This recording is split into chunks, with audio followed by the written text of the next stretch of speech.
저번 시간에는 선지자나 꿈꾸는 자들이 그 초월적인 능력의 권위를 가지고 말씀을 대신하게 하는 미혹에서 거기서 벗어나야 할 것에 대한 메시지를 전했습니다. 그들이 비록 엄청난 능력을 발휘한다 할지라도 결국 그들은 남이죠. 그러므로 만약 아니라는 깨달음만 있게 되면 그들을 따르지 않을 수 있습니다. 그러나 이제 오늘 두 번째, 이거 더 센 겁니다. 맞냐 틀리냐의 문제가 아니라 이건 관계의 문제라는 겁니다. 나와 관계를 맺은 사람들이 나에게 우상의 죄를 권유하고 미혹할 때 우리가 어떻게 해야 하는가라는 문제입니다. 그런데 이번에는 그렇게 다른 신을 따르자고 미혹하는 자들이 남이 아니라 아주 친한 사람들이에요. 6절을 보겠습니다. 네 어머니의 아들 곧 네 형제나 네 자녀나 네 품의 아내나 너와 생명을 함께하는 친구가 가만히 너를 꾀어 이르기를 너와 내 조상들이 알지 못하던 다른 신들. 그러니까 보통 친한 게 아니라 형제랍니다. 근데 형제라는 개념이 어느 정도로 친한 관계인가를 강조하기 위해서 그냥 뭐 형이나 동생이나 누나나 오빠가 그렇게 말하지 않고 네 어머니의 아들이라고 표현합니다. 같은 배에서 나온 혈육이라는 말이죠.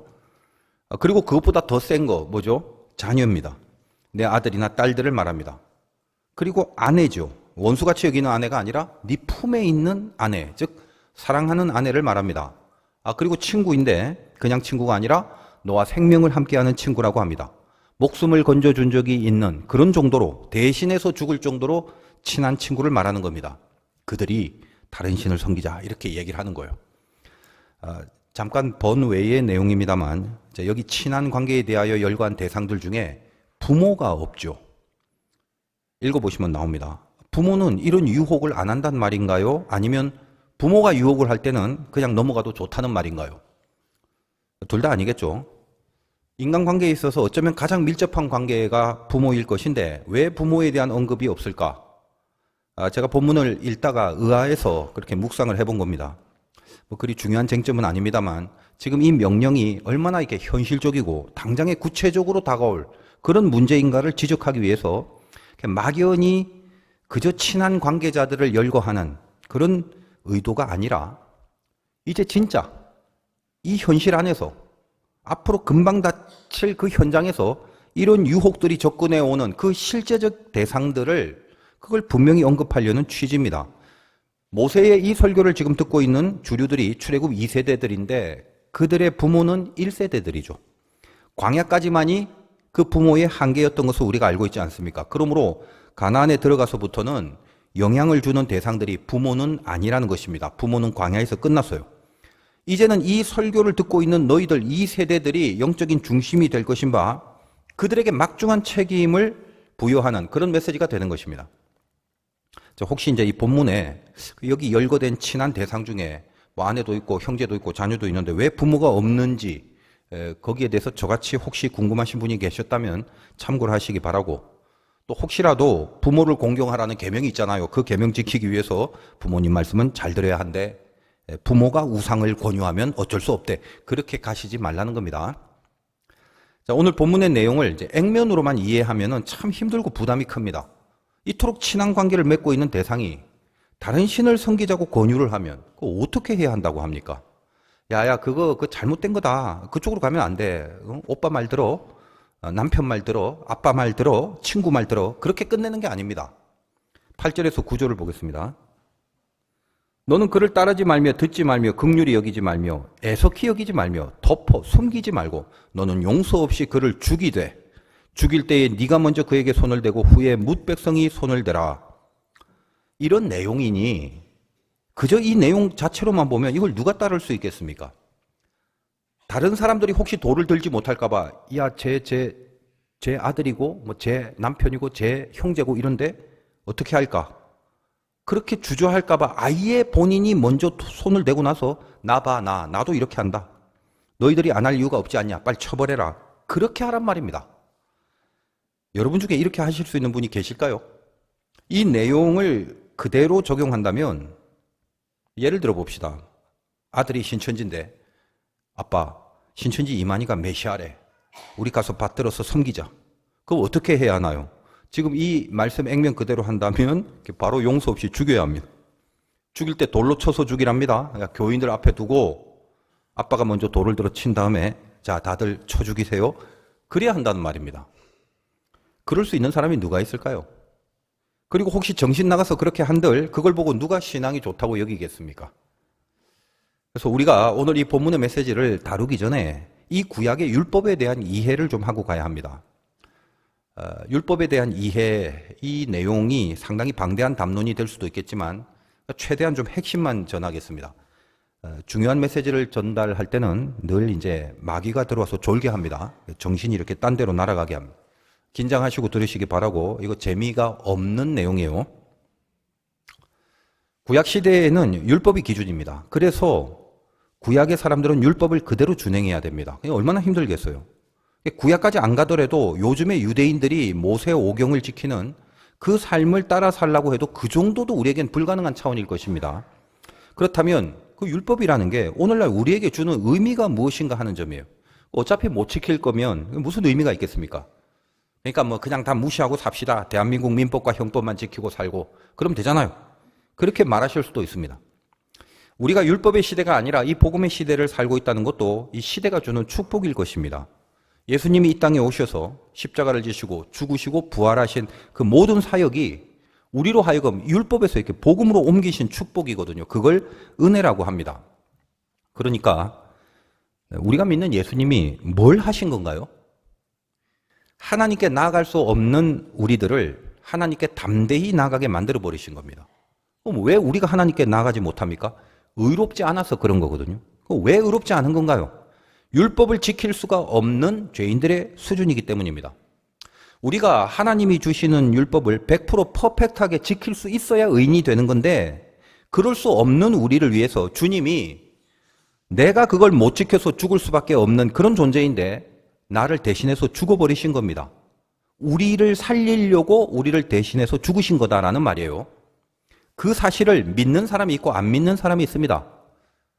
그들의 지능의 차이가 있거나 무슨 교양의 차이가 있거나 이해력의 차이가 있어서 그런 게 아니죠. 은혜를 받으면 이 말도 안 되는 진리가 믿어지는 것이고, 은혜가 없으면 그 누군가가 이게 진리라고 외치면서 혈서를 쓰고 그 앞에서 죽더라도 끝내 못 믿게 되는 겁니다. 믿음의 시작이라는 것은 죄를 인식하는 시점입니다. 아, 내가 참 죄가 많지. 뭐 그 정도의 인식이 아닙니다. 그 정도는 그냥 좀 뭐 인격적이고 겸손한 사람들이라면 가능한 인식이죠. 우리의 죄 인식이라는 것은 내 죄로 인해서 나는 하나님 앞에서 죽음의 형벌을 받을 수밖에 없는 존재구나. 그걸 인식하는 겁니다. 그리고 나서 이 죄에서 벗어날 재간이 없음을 통렬하게 깨닫는 그 경지까지 가야 하는 겁니다. 죄의 인식.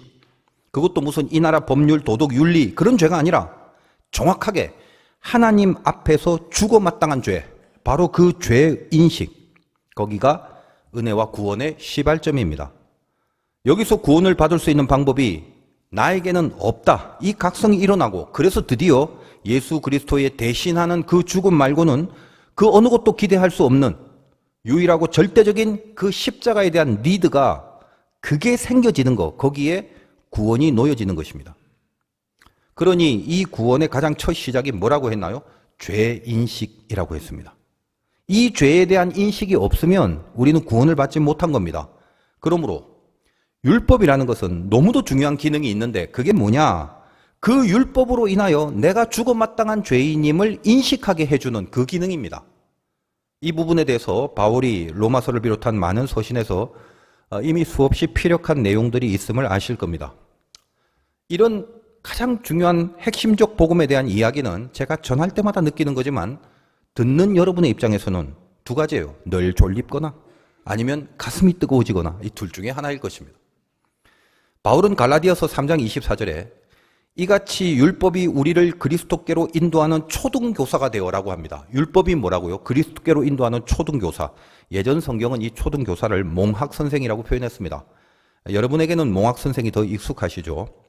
몽학선생, 좀 생소한 단어지만 그 나름대로 임팩트가 있는 단어인데, 굳이 초등교사로 번역을 다시 해서 이제 오늘날 초등학교 교사라고 이해를 하는 그런 수준으로 만들어버렸습니다.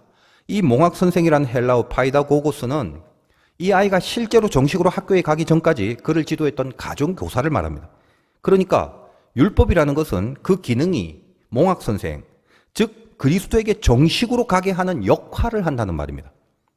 지금 제가 이렇게 계속적으로 풀어나가는 설교의 맥락을 잊어버리지 마세요.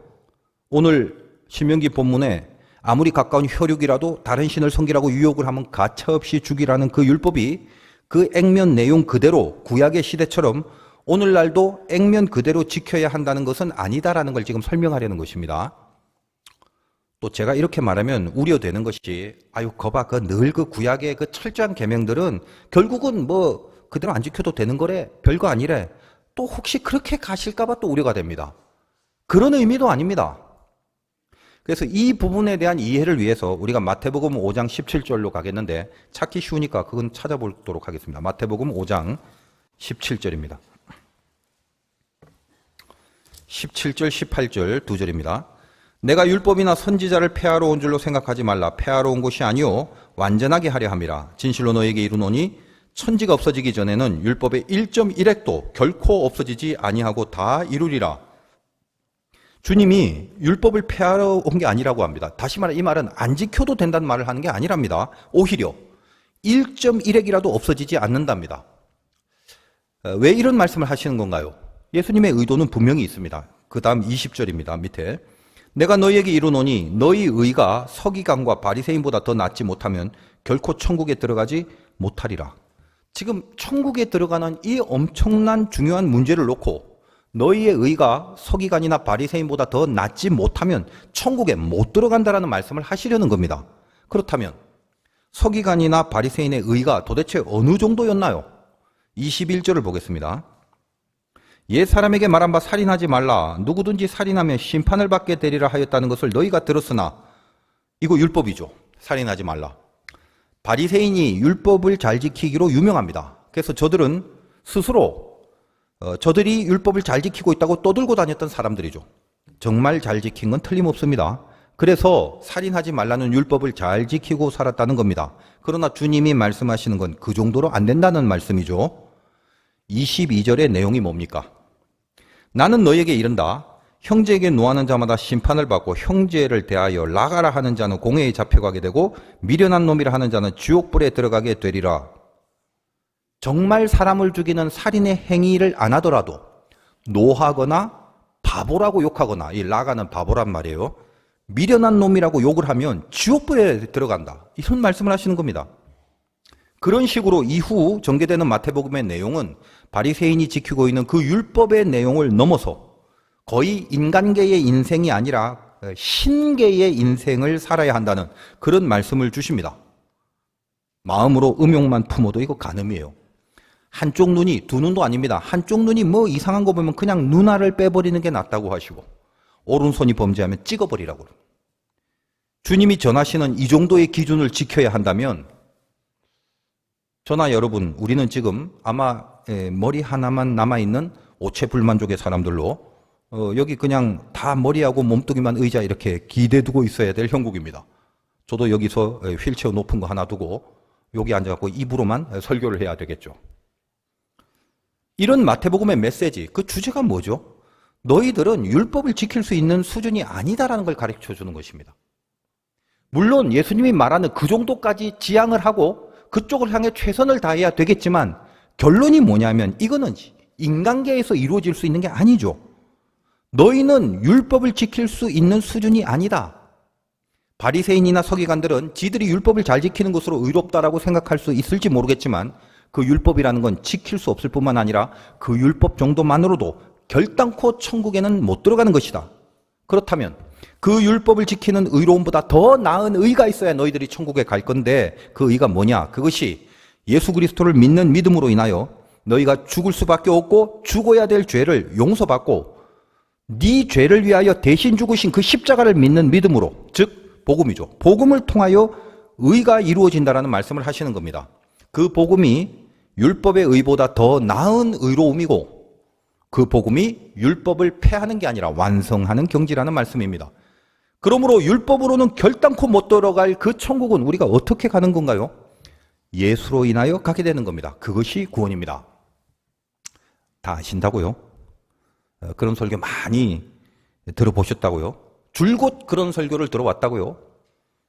예수로 인하여 구원을 받는다는 거, 그거 뭐 기초 상식이 아니냐고 하시겠죠. 그걸 아는 게 중요한 게 아니라 그걸 믿는 게 중요합니다. 그걸 믿는다는 게 뭔가요? 믿으면 어떻게 되나요? 아까 말씀드렸죠. 죄인식입니다. 뇌 죄로 인하여 주님이 대신 죽으신 그 사실, 그 대속하신 죽음으로 인해서 지금 내가 이렇게, 여러분이 이렇게 있는 겁니다. 예배도 드리고 기도도 하고 구원받은 자의 인생을 살아가게 되는 겁니다. 그렇다면 정말 예수로 인하여 구원을 받았다는 고백을 하시는 게 이게 진짜 내 신앙이라면 이제 나는 다른 이들을 향해서 어떤 마음을 품고 있어야 내 구원의 상태가 증명이 되는 것입니까? 다른 사람을 향해 품고 있는 이 상태, 이것이 관계의 이야기입니다. 복음이 무엇인지를 이론으로 아는 게 아니라 영혼으로 받아들이고 이 가슴에서 녹아져 있어야 하는 거죠. 아, 예, 저는 그러고 있습니다. 저는 구원받은 자녀이기 때문입니다. 다들 그러시고 있는 거 맞나요? 그렇다면 그게 진짜 맞다면 아직도 여러분 안에 있는 그 미움이라는 거 도대체 그건 뭐죠? 형제 보고 노하고 바보라고 하고 미련하다 하고 그런 증오와 분노들이 여러분 안에 있지 않습니까? 중요한 것은 그런 마음이 있다는 것이 죄라고 하지만 더 심각한 거는요, 그런 마음을 스스로 정당하게 여기고 내가 분내고 남을 욕하고 비방하는 그 상태가 잘못된 게 아니라는 그런 판단을 스스로 하고 있다는 말입니다. 물론 인간관계 속에서 그렇죠, 정말 비방받아야 마땅한 사유들이 있습니다. 그래서 분노가 올라오고 그 미련한 짓을 하는 것이 틀림없을 때가 있다라는 말이에요. 미련한데 고집까지 세면 그 참 대책이 없죠. 그러므로 잠시 우리 안에 그런 판단이 들어올 때는 뭐 미움, 짜증, 분노 올라오고 욕이 나오려는 마음이 있을 수가 있습니다.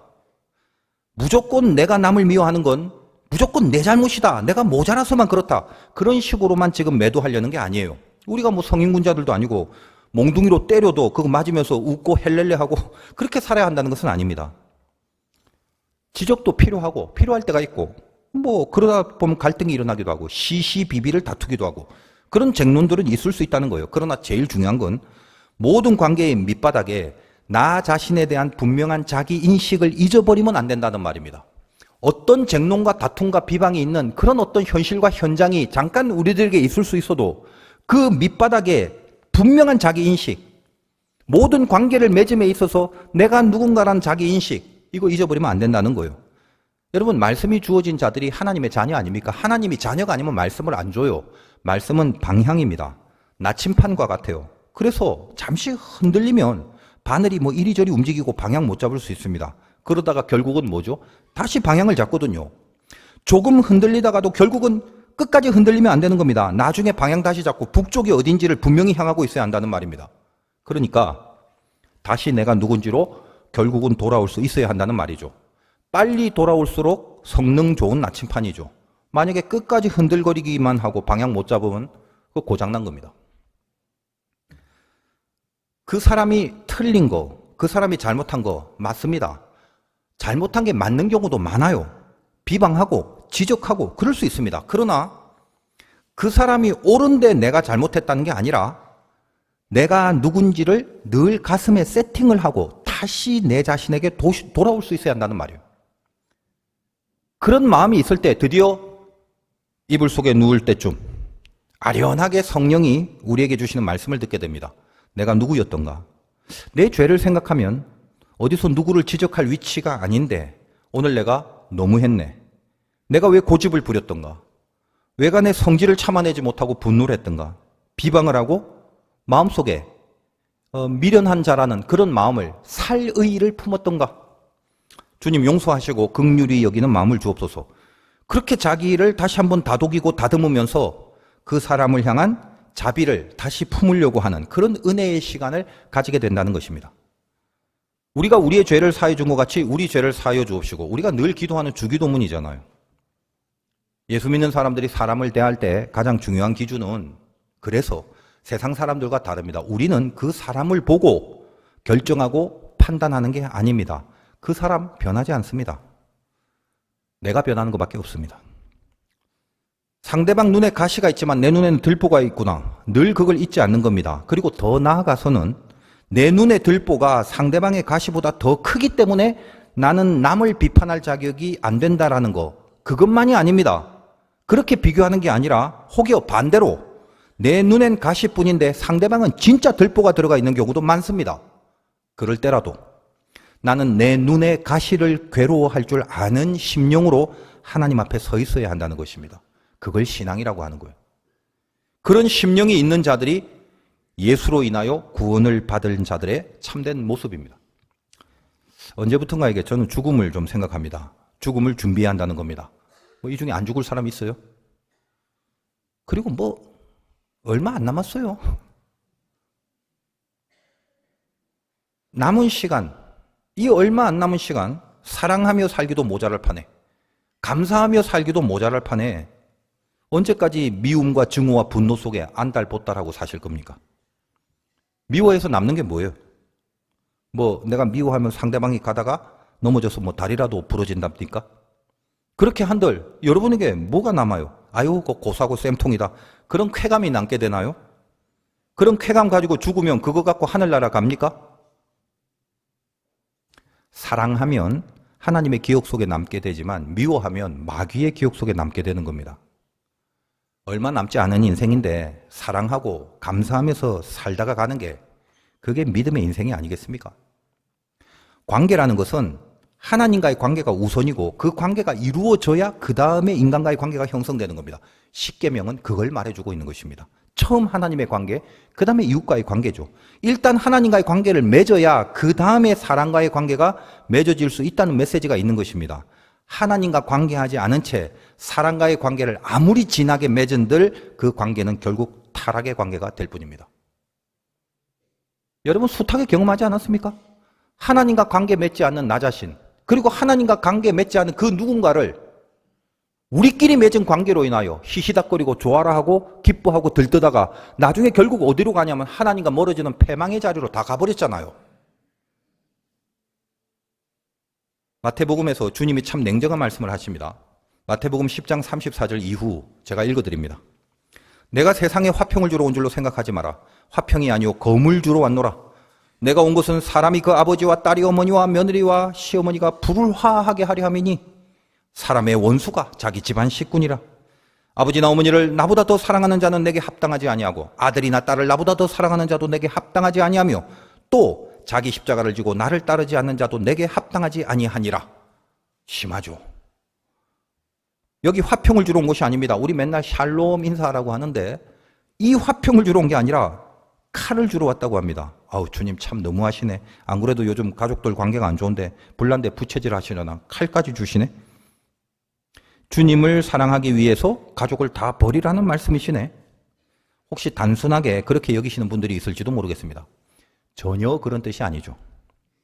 여러분이 살다 보면 아무리 친한 가족이라도 틀어지고 또 다투고 싸우고 아예 가족이 아니라 원수처럼 여기는 그런 경우도 많습니다. 오히려 친하고 가까운 사람끼리 그 관계의 틀어짐과 멀어짐이 더 심하죠. 그런데 처음부터 그렇게 하진 않았겠죠. 아담과 하와가 처음엔 아주 서로 사랑하고 서로 돕는 배필이 되어서 아름다운 관계를 맺고 살았답니다. 매일매일 사랑을 확인하고 행복하게 지냈대요. 하와가 하루에도 12번씩 물었답니다. 자기나 사랑해? 자기나 사랑해? 하도 물어대니까 아담이 한마디 했대요. 여기 너 말고 누구 있니? 그 정도로 뗄 수 없는 그런 관계를 맺고 살았는데 그런데 죄를 짓고 나서는 어떻게 되나요? 서로 돕는 대상이 아니라 서로 헐뜯는 대상과 헐뜯는 관계가 돼버립니다. 당신이 주셔서 함께 있게 된 그 여자가 나보고 먹으라고 해서 먹은 거 아니냐고 대들고 있습니다. 중매 잘못 썼다고 지금 투정 부리는 거죠. 이것이 죄인들의 관계성, 하나님과 멀어져서 범죄한 자들의 관계성이다 이 말이에요. 그 뒤로는 하와가 아담에게 사랑하냐고 묻지는 않고 아담이 들어오면 갈비뼈 숫자만 세고 살았답니다. 이런 수준 높은 유머는 나중에 이제 집에 가셔서라도 웃으시기 바라요. 자, 우리가 다 동일합니다. 처음에 다 사랑하고 위해주고 잘해주고 그렇게 하려고 시작을 했을 거 아닙니까? 그런데 어쩌다가 그렇게 돼버렸나요? 여기서도 분명히 인식을 하셔야 합니다. 죄에 대한 인식이라고 했죠. 내가 죄인입니다. 그 사람 만나기 전부터 죄인이고요. 그 아이를 낳기 전부터 죄인이고 그 친구를 사귀기 전부터 죄인이었단 말입니다. 그 사람을 알고 만나고 나서 그래서 새롭게 맺어진 잘못된 관계가 아니라 애초부터 내가 올바른 관계를 맺을 수 없는 죄인이라는 사실을 알아야 된다는 거예요. 한때는 뜻이 맞고 취향이 같고 호감이 있을 때는 그거 다 좋은 관계였죠. 왜 좋은 관계가 유지되나요? 그게 진짜 좋은 것 같죠? 나한테 좋으니까 좋은 거죠. 나한테 유익이 되니까, 다 나를 위해서 나한테 도움이 돼서, 그래서 관계가 좋다라고 착각을 하는 것뿐입니다. 그러나 죄인의 본속이 드러나기 시작하죠. 점점점. 그러므로 잘 생각하셔야 됩니다. 아우, 내가 예전에는 우리 좋았는데. 그럼 푸념하시죠. 예전에 좋은 게 뭐냐 하면 그 존재론이, 그 성품과 그 인격과 그 인간 자체가 좋은 게 아니라 나에게 어떤 시기든 유익이 있었던 시기였기 때문입니다. 인간의 관계라는 것은 제가 좀 너무 부정적인 진단일지 모르지만 성경적 진단이기에 말씀을 드립니다. 그 관계가 좋았던 싫었던 모든 인간의 관계는 하나님과 먼저 맺은 관계가 없이는, 하나님과 단절된 관계 속에서는 전부 다 타락된 관계로 맺어질 뿐임을 명심하시기 바랍니다. 그래서 주님이 가족 간의 불화를 조성하시는 게 아니라, 화평을 주러 온 게 아니라 검을 주러 왔다는 말, 이 말은 사람을 정말 사랑하고 싶다면, 네 가족을 정말 사랑하고 싶냐? 네 이웃을 정말로 사랑하고 싶더냐? 그러면 먼저 나와 관계를 맺고 그 다음에 사람에게 관계하라고 하시는 말씀이에요. 아까 뭐라고 하셨나요? 아버지나 어머니를 나보다 더 사랑하는 자는 내게 합당하지 아니하고, 아들이나 딸을 나보다 더 사랑하는 자도 내게 합당하지 아니하며, 또 자기 십자가를 지고 나를 따르지 않는 자도 내게 합당하지 아니하니라. 자기 십자가를 지고 주님을 따르는 그 믿음이 있을 때 비로소, 그렇게 주님과 맺은 관계가 있을 때 비로소 내 가족, 내 형제, 내 이웃을 향하여 이기적인 관계가 아니라 내가 그들의 십자가를 질 줄 아는 정말로 사랑하는 관계를 맺을 수 있다는 그 말씀을 주시는 겁니다. 여러분도 경험하지 않으시나요? 내가 좀 상태가 괜찮으면 이상하게 모든 게 다 좋아 보이고 감사하고 막 사랑하고 싶고 그렇잖아요? 1차적인 문제는 전부 다 나에게 있다는 걸 알아야 되는 것입니다. 내가 지금 하나님과의 관계가 어떤지를, 분노가 일어나고 성질이 나오고 증오가 생겨나기 전에 한 번만이라도 나와 지금 하나님의 관계를 살펴보고 판단해 보시기 바라요. 내 상태가 아니다 싶으면 피하시고 떠나시고 부닥치지 마세요. 인간이 죄성이 있기 때문에 그나마 어릴 때는 그렇죠. 그저 같이 노는 게 좋아서 친구 관계를 맺거든요. 근데 이제 나이가 점점 들어갈수록 요즘은 이제 유치원에서도 이미 그 순수함이 많이 사라졌다고 합니다. 애들이 뭔가 유리한 관계만 맺으려고 한대요. 똑똑해지고 이제 영악해진 거죠. 말이 좋아서 영악이지 점점 악해지는 겁니다. 어른이 되면 모든 인간관계는 한마디로 전부 다 정치라고 합니다. 정치가 뭐죠? 정치의 목적은 정권 획득입니다.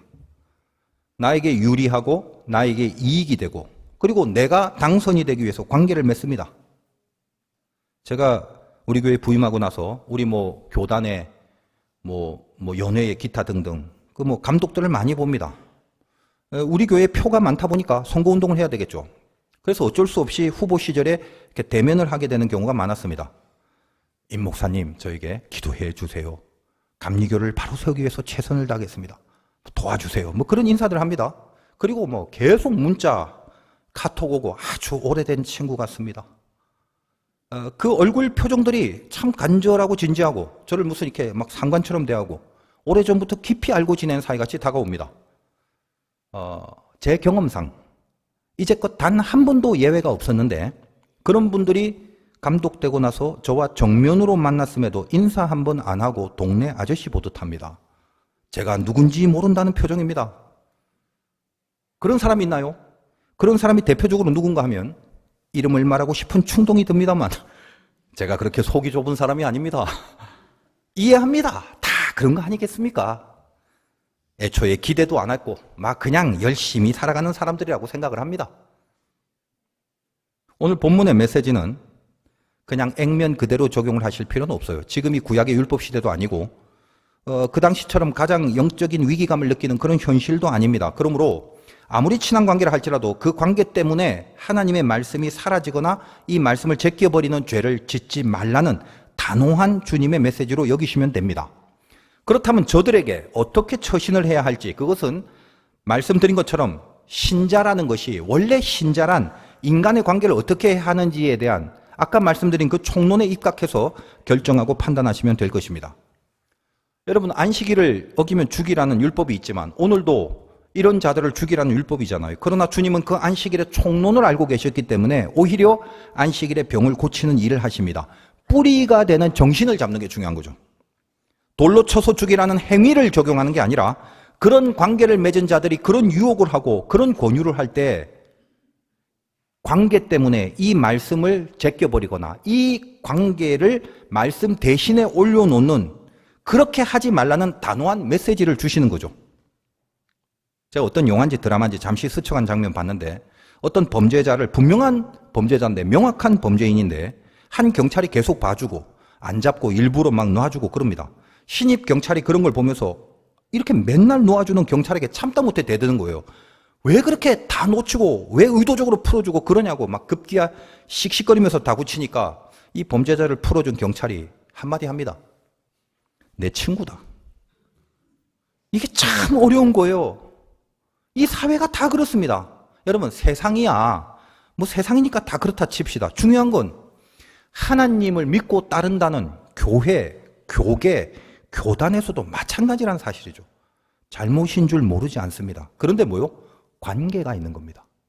말씀에서 빗나갔다는 걸 모르는 게 아닌데 관계가 있는 겁니다. 말씀이 무엇을 요구하는지 너무도 뻔한데 그 관계 때문에 그냥 눈을 감아버립니다. 말씀보다 관계가 더 중요하게 되면 결국은 뭐죠? 씁쓸한 마음으로 말씀을 버리게 되는 겁니다. 씁쓸해 하기는 하면 좋겠습니다. 아주 의뢰히 두 번 생각도 안 하고 관계를 더 중요시하는 경우도 허다합니다. 허다한 게 아니라 그냥 대부분입니다. 그 관계 안에 자기 이익을 유지하려는 이기심도 당연히 같이 하는 것임에 틀림없습니다. 꼭 그 대상을 위하는 게 아니라 그 대상을 위함으로 나의 유익도 덩달아 있기 때문에, 그래서 그 관계에서 자기 이익을 유지하려는 마음도 분명히 존재합니다. 여러분, 우리 수준을 가만히 한번 보시기 바라요. 교계 안에서, 하나님 안에서 말씀드리는 것입니다. 그 사람이 말씀을 따르고 지키는가, 그걸 높이 평가하기보다는 그 사람이 내 편이 되어줬는가, 그걸 더 중요하게 여기는 것이 우리 죄인들의 수준인 것입니다. 목회하는 저도 마찬가지라고 봅니다. 목회를 하는 것이 아니라 정치를 할 수도 있습니다.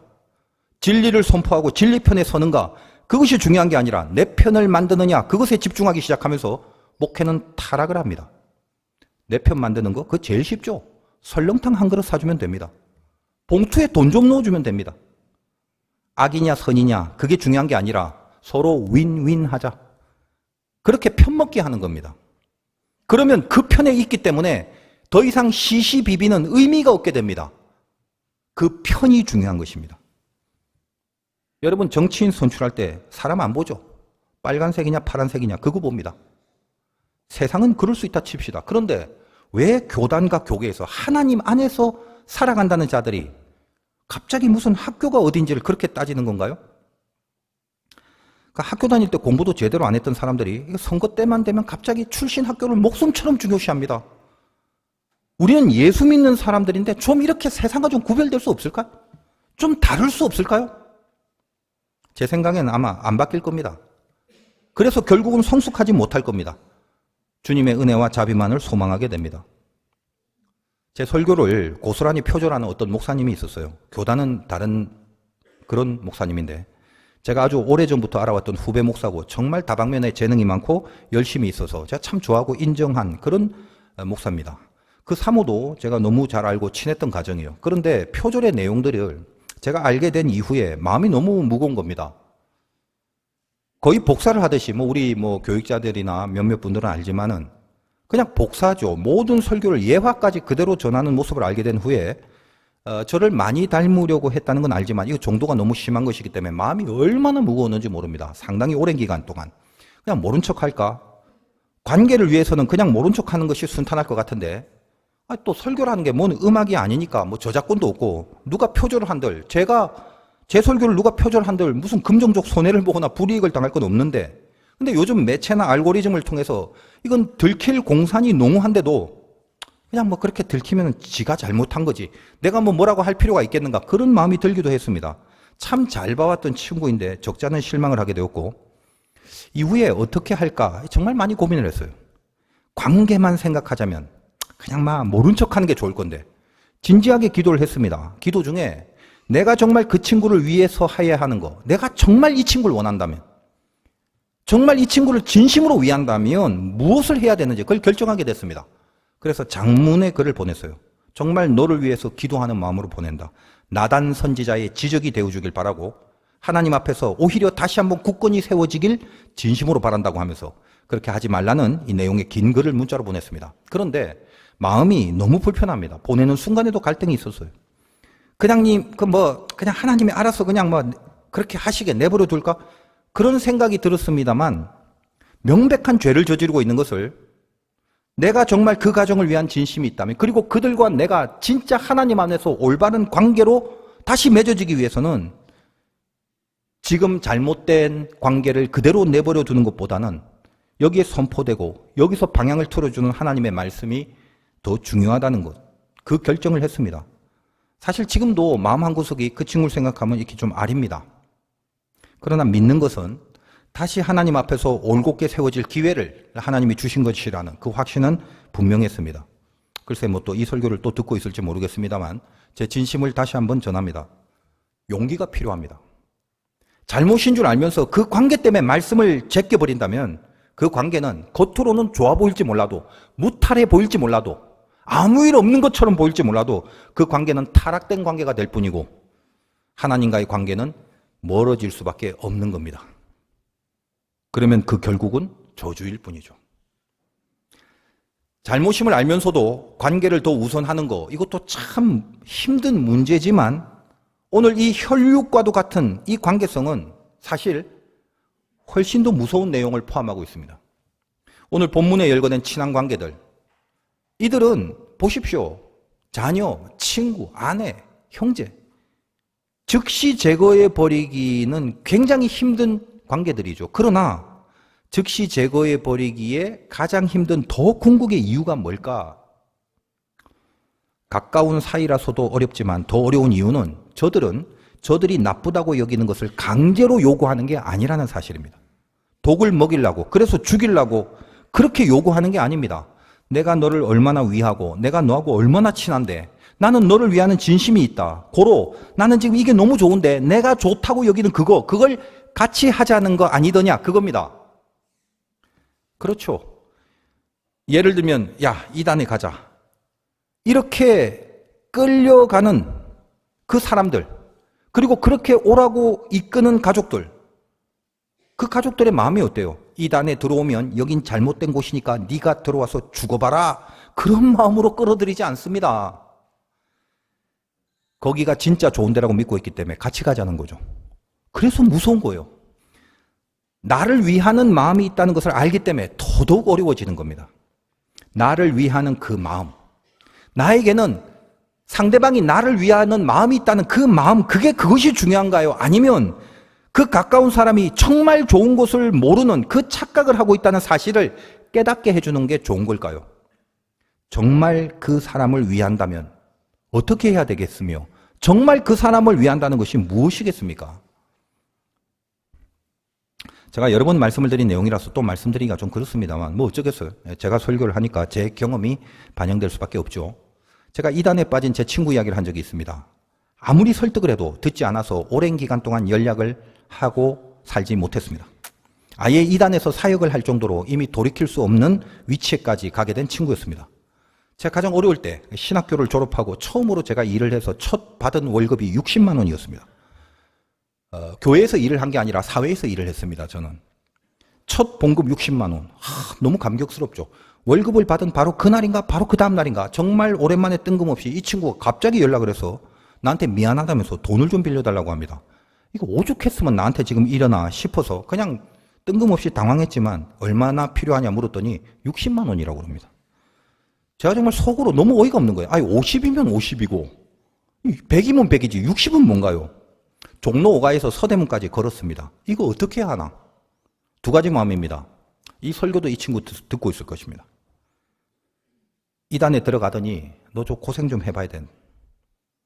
내가 못 먹고 지내다가 이제 처음으로 월급을 받은 돈이 첫 월급 60만 원인데 이걸 빌려줄 수는 없는 거잖아. 나도 먹고 살아야 되는데. 그러니까 점점 이 친구가 친구라기보다는 이단에 빠진 사람으로 여겨지는 것입니다. 그렇다면 내가 돈을 빌려준다는 건 이단을 돕는 건데 이거 옳은 건가? 그런 식으로 생각이 흘러가는 거죠. 솔직히 주기 싫은 거죠. 한참을 걷다가 말씀 앞에 서게 됩니다. 오리, 심리, 겉옷, 속옷 늘 그 말씀이 문제입니다. 마지막으로 주님이라면 어떻게 하실까를 묵상합니다. 예수님은 내가 살려줄 조건이 돼서 살려주신 게 아닌데 나를 살려줄 만한 자격이 돼서 나를 위하여 대신 죽으실 정도로 내가 그럴 자격이 있는 게 전혀 아닌데도 나를 살려주셨는데 그 생각을 하니까 제가 하늘을 보고 정말 야무진 기도를 하게 됐습니다. 주님, 제가 돈을 다 보낼 겁니다. 예수님 때문에 그렇게 할 겁니다. 다만 이 친구를 제발 이단에서 나오게 해주세요. 그 기도를 하고 결국은 돈을 다 보내고 여유가 되면 갚으라고 했어요. 이제 기일이 될 때 다시 연락이 왔습니다. 목소리가 여유가 있는 목소리가 아닌지라 야, 걱정하지 마라. 나중에 네가 천천히 여유가 되면 갚으라고 그렇게 말했습니다. 그리고 저는 그 돈을 받지 않았습니다. 그리고 나서 한동안 연락을 띄엄띄엄 가끔 하든지 거의 잘 안 하고 지냈습니다. 그때로부터 근 20년이 넘은 어느 날 전화가 왔어요. 임 목사, 나야. 나 거기서 나왔다. 아, 그래? 참 잘 결정했다. 참 잘했다. 그 말만 하고 전화를 끊었습니다. 화장실에 가서 거울을 보는데 막 복받치는 눈물이 흘러나와서 거의 꺼이꺼이 하고 울었어요. 그 친구가 이단에서 나온 것도 기쁘지만 제 눈물의 진짜 이유는 신실하신 하나님이 너무도 신실하셨기 때문입니다. 말씀이 기도로 붙들리면 하나님은 그 기도를 결코 외면치 않으십니다. 반드시 이루십니다. 관계를 통해서 마귀는 우리를 넘어뜨리려 할 겁니다. 이건 무서운 겁니다. 너무도 센 겁니다. 그러나 정말 그 관계를 진짜 소중히 여기는 진심이 있다면 말씀을 대신해버리는 관계에서 다시 말씀으로 돌이키셔야 합니다. 그것이 그 대상을 진심으로 위하는 길이 될 것입니다. 그런 걸 뻔히 알면서도 그럼에도 정작 너무 힘들고 갈등이 되신다면 그 사람한테 어떻게 할까를 생각하기 전에 자기 자신에게만 한번 집중해 보시기 바라요. 무엇을 결정하기가 힘들 때 그 결정이 있기 전에 내가 하나님 안에서 누구인지 이걸 다시 한번 집중해서 느끼셔야 합니다. 내가 하나님과 맺은 관계, 그 관계는 그 어떤 것으로도 끊을 수 없다는 것을 분명히 확인하시고 하나님과의 관계를 다른 어떤 것으로도 방해할 수 없다는 믿음을 내 스스로에게 분명하게 자꾸만 선포하고 주장하고 확인하시기 바랍니다. 그리고 나면 그 다음으로 하나님이 이끄시는 힘과 결정과 판단과 인도하심이 따라오게 될 것입니다. 저들을 죽이려는 마음이 아니라 저들마저도 돌이키게 해달라는 더 높은 수준으로 오늘의 이 율법이 복음으로 더 성숙해지는 기도가 있어야 할 것입니다. 승리하시기를 주님의 이름으로 축원드립니다.